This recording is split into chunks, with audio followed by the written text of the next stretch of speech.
समर्थ. सुप्रभातम. हिंदू जागृती न्यास आणि श्री घंटाळी मंदिर संस्थांच्या प्रभाते मन या कार्यक्रमात अमृतापाध्येचा सस्नेह नमस्कार. श्री ब्रह्मचैतन्य महाराज गोंदवलेकर प्रवचने 22 नोव्हेंबर. देव अत्यंत मायाळू आहे. तुम्ही फार कष्ट करून इथे येता. किती दगदग, किती त्रास तुम्हाला सोसावा लागतो. बरे, इथे आल्यावर हाल काय कमी होतात? परंतु इथे आपण कशासाठी येतो? आपल्याला काय हवे आहे हे आपल्याला कळते का? आपल्याला देव खरोखरच हवासा वाटतो का? याचा विचारच आपण फारसा करत नाही.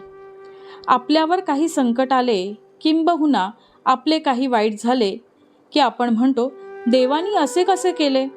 असे म्हणणे यासारखे दुसरे पाप नाही. देवावर विश्वास न ठेवणारा माणूस यापेक्षा एक वेळ परवडला. कारण तो देवानी वाईट केले असे तरी म्हणणार नाही.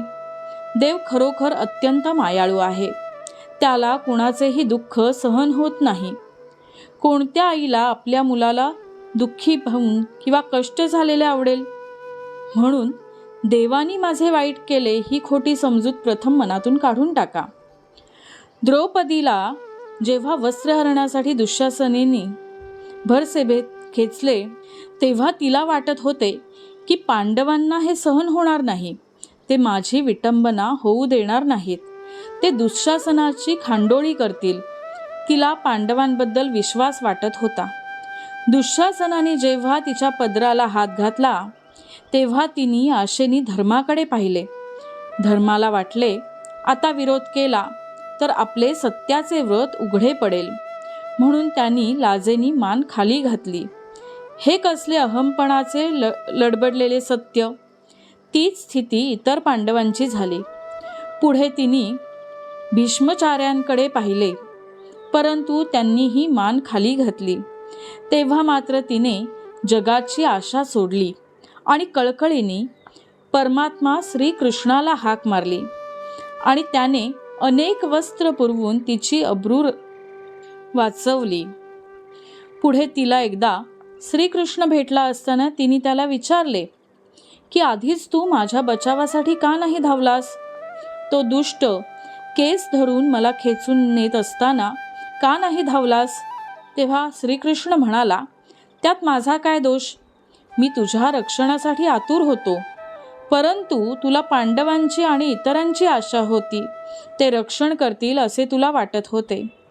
मला दरवाजा खुला नव्हता, मग मी कसा येऊ? तू जगताची आशा सोडलीस आणि मग मला बोलावलेस.